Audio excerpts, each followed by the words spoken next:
So as you know, Donald Trump has filled his cabinet with absolutely unqualified, terrible, unethical people. And it turns out Pete Hegseth may be the first one to go. He's in some serious trouble regarding the Venezuelan boat strikes. I want to give you guys the latest, and let's jump right in. So first, this is from Mark Warner. He says, Pete Hegseth has never been qualified for his job, and he has months of costly mistakes and scandals to prove it. He must resign or be fired. This is from Pete directly, and Pete says, and I think he's trying to throw someone else under the bus. I'll show you. Pete says, let's make one thing crystal clear. Admiral Mitch Bradley is an American hero, a true professional, and has my 100% support. I stand by him and the combat decisions he has made on September 2nd mission and all others since. America is fortunate to have such men protecting us. When this Department of War says we have the back of our warriors, we mean it.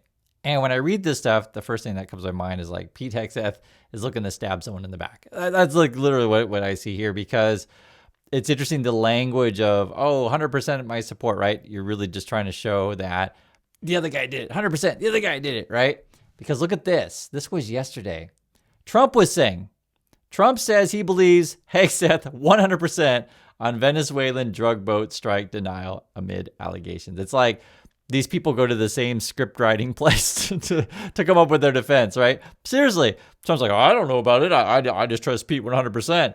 And then Pete's like, well, that Bradley guy, he's got 100% of my support. It's all him. It's like these guys walk backwards and they try to make it look like the other person's walking forwards kind of stuff. Those tricks that people play. This is also I want to show you. This is Pete Hegseth on TV a little while ago. Just have a look for a minute here. How does that moment feel with the President of the United States standing there before the troops, before your American soldiers? It's an absolute honor, and you know what? I mean what I say. So did you guys notice that? And the reason why I'm pointing this out, this is Hegseth on Fox News. You can't make this stuff up. He's literally wearing the same tie, shirt, and suit as the Fox News host because Hegseth used to work at Fox News. Point being, this is all a clown show. These people, they're all actors, basically. And sometimes they even wear literally the same costume. It's absolutely nuts. I want to show you, though, people are calling out Hegseth. This is Blumenthal. Take a look at what he has to say. I was really seriously dissatisfied and disappointed in the legal reasoning. And I think the American people have a right to know what is in that memorandum. But even more, all of the facts surrounding these 23 strikes on boats, blowing them out of the water, killing more than 80 people, including those two who were clinging to their boat after it was virtually destroyed. What happened here, Nicole, clearly was either a war crime or a murder or both. And Hegseth really has to go. It's his direct or indirect orders that there be lethal kinetic strikes on all these boats that resulted in these deaths. And he has to be held accountable. So he needs to either resign or be fired, at the very least put on leave while there are investigations ongoing. And there should be prompt, penetrating investigation, not just asking questions, not just vigorous oversight, as both the leaderships of the two Armed Services Committees have said, but as a member of the Armed Services Committee in the Senate, I believe there has to be a prompt, penetrating investigation and action. So you can see there's calls to put Hegseth on leave while there's an investigation. He should be fired. He should resign. And also I want to show you what the Wall Street Journal is saying. This is from Alex Ward, a reporter over there. He says, just in, Admiral Bradley gave the order for the second strike on the Venezuelan boat. That's what the White House Secretary Karen Leavitt says during a briefing. Says Bradley within legal right to order the second strike. So White House not disputing the second strike, but is disputing Hegseth gave the kill order, right? They're trying to pass the buck. And he actually lays it out really well just so you can understand the chain of events here. So Trump's administration case. So how are the Hegseth and the Trumps trying to defend themselves? One, Trump's designation of drug traffickers equals fair game for lethal targeting, meaning that they're going to try to say that Trump people says these are bad guys, therefore we can kill bad guys. That's basically what it boils down to. Number two, Hegseth authorized Bradley to conduct September 2nd kinetic strikes. So you could argue that is an indirect order, but they can say the word authorize it it depends. It depends how you're going to rule this thing, right? Was it a direct order, indirect order? Are you just saying, you have a green light to do whatever you want to do? How do you want to interpret that? This is how this game is going to be played. 3, Bradley worked, quote, well within his authority to strike the boat. And then 4, Hegseth did not order everyone killed. So that's the White House defense. Listen to what Mark Kelly has to say about this whole thing. He runs around on a stage like he's a 12-year-old playing Army. And it is ridiculous. It is embarrassing. And I can't imagine what our allies think of looking at that guy in this job, one of the most important jobs in our country. In my view, after the President of the United States, it is the next most important job. He is in the National Command Authority for Nuclear Weapons. And last night, he's putting out on the internet turtles with rocket-propelled grenades. Have you seen this? This is the Secretary of Defense. This is not a serious person. He should have been fired after Signalgate. And then every single day after that. Frankly, it's obvious that Hegseth's unqualified. It's obvious that much of the Trump people are unqualified. And, I'm just showing you guys both sides here. This is Secretary or the president, the PR person, Karen Leavitt, trying to defend Hegseth, and this is their defense. Have a listen. I have a statement to read for you here. President Trump and Secretary Hegseth have made it clear that presidentially designated narco-terrorist groups are subject to lethal targeting in accordance with the laws of war. With respect to the strikes in question on September 2nd, Secretary Hegseth authorized Admiral Bradley to conduct these kinetic strikes. Admiral Bradley worked well within his authority and the law, directing the engagement to ensure the boat was destroyed and the threat to the United States of America was eliminated. And I would just add one more point to remind the American public why these lethal strikes are taking place. Because this administration has designated these narco-terrorists as foreign terrorist organizations. The president has a right to take them out if they are threatening the United States of America and if they are bringing illegal narcotics that are killing our citizens at a record rate, which is what they are doing. And under the previous administration, there was enough fentanyl trafficked into our country to kill every American man, woman, and child many times over. And so that's why you've seen a drastic difference in this administration. Okay. So if you pick up on what they're doing here, and I want to make sure you pick up on this. So first they're saying, okay, Trump says these are bad guys, therefore, because Trump said it, we can kill whoever we want. That's basically their argument here. And then they start going on and on about fentanyl, but there's a disconnect because the fentanyl, from my understanding, comes through Mexico, through the southern border, which wouldn't have anything to do with Venezuela. And so I think there's a big hole in their thing here. Also, we don't have any survivors. We don't have any evidence. I mean, show me this stuff. And I would also make the case that these small boats in Venezuela, they're not going to reach the United States. The Navy could do, or the United States Navy's down there, they could just stop them, board them, investigate, right? Get intel from the people. You don't have to just kill everyone. Like, you could get information from them or whatever. The way things are playing out right now. So let's say, for example, Trump people declare that, okay, these are all bad guys, therefore we have to, shoot them.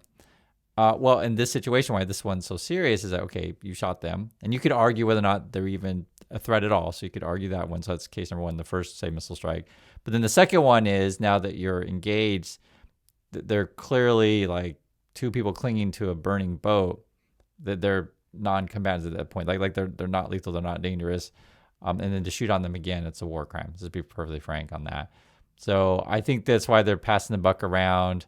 And this is why you're getting all these various statements, right? So, for example, there's Ted Lieu says, "Dear Department of Defense," Sean Parnell, I think that's like the PR person for the Trump people here, "Shame on you for lying to the American people. The White House today confirmed a second strike was ordered by Admiral Bradley to kill defenseless shipwreck survivors. Were you intentionally trying to cover up a war crime?" And what did Sean say? Sean said before, "We told the Washington Post that this entire narrative was false yesterday. These people just fabricate anonymously sourced stories out of whole cloth. Fake news is the enemy of the people."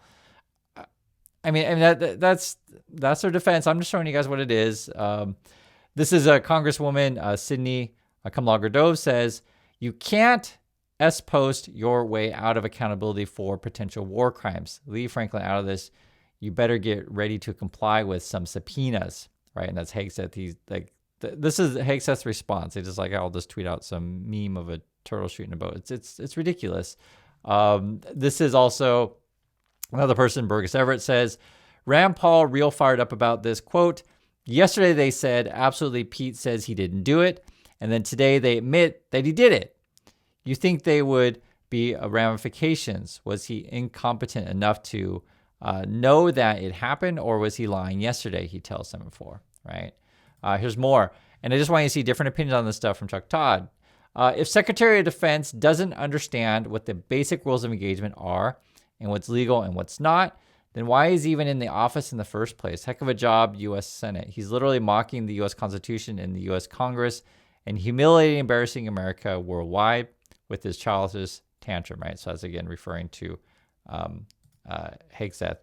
Chuck Schumer says, the Washington Post reported that Secretary Hegseth gave a directive to leave no survivors on the first alleged drug boat struck by U.S. forces. The DOD has the tapes that show exactly what happened during these strikes, and Hegseth has an obligation to release those tapes now. So I think this is going to be a pretty big thing if indeed we're going to get everything that happened. If people are going to step forward, I think, as Blumenthal said earlier on, Hegseth will probably just go on leave right now if they don't just fire him or get him immediately. And this is basically the Trump administration falling apart. You're seeing it. And I've been mentioning this thing all along. If you guys have watched my channel, you know, like, I've been saying that the boat strike thing should be a bigger story than it is. It finally took to now to really blow up against them with the second strike stuff. From Representative Jimmy Gomez says, a quote, kill all order is illegal. It's wrong and it violates everything we claim to stand for. This must be investigated if true. Hegseth must be held accountable. And it's frustrating for me to even talk about. So like it's just so obvious the Trump people are bad. It's just so obvious.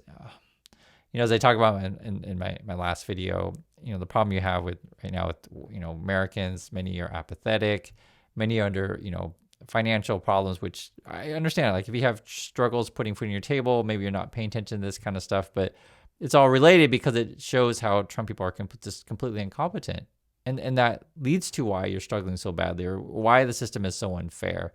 You remember Hegseth, his like whole goal and Trump's whole goal, and this is like, hey, how can we put money in our pockets? Or Hegseth run around trying to sell U.S. weapons, basically what it boils down to. And we're pissing off our allies. We look like fools on the world stage. It's the stuff's so obvious. I mean, you see it every day.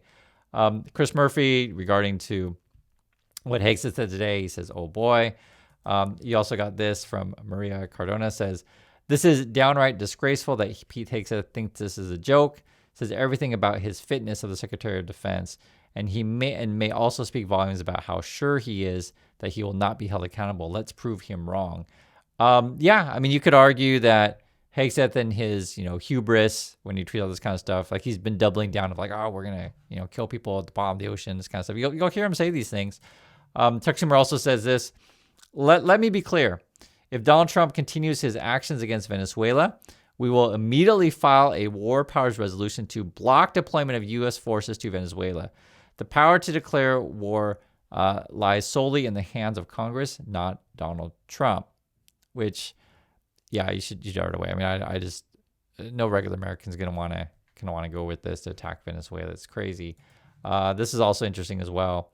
From Vote Vets, they say it has become abundantly clear that Donald Trump and Pete Hegseth are now losing part of their own party around these illegal strikes, and it's quite possible that they're losing support from inside the military itself. I'll say this. I saw a lot of reports early on to where Hegseth would run around the Pentagon, try to give people lie detector tests. No, seriously, it's how stupid it sounds. And essentially a lot of like top brass, right, top generals and stuff like that really don't like Hegseth. And, you know, would complain about this kind of stuff. And then when they called in all of the top leaders of the military to go to that stupid speech, if you guys remember, was that like a couple months ago, and then him and Trump were on stage as like dancing or whatever. I mean, I don't think that's going to inspire confidence in the military. I mean, you got to get rid of these people. It's obvious. And then for those people who say, oh, well, Chris, they're all bad guys, blah, blah, blah. I mean, look at this. This is from Representative Dan Goldman. He says, while the Trump administration commits suspected war crimes against supposed Venezuelan narcotics traffickers, Trump recently pardoned a convicted drug kingpin and previously dismissed serious charges against an alleged MS-13 leader. If he wants to stop narco-terrorists, why is he protecting them? Congressional Republicans must work with us to get the bottom of it right. And so that's what's going on. I just want to give you guys an overview of it. Again, my personal opinion on this stuff, I think Hegseth's in real serious trouble, and they're just right now trying to pass the buck around.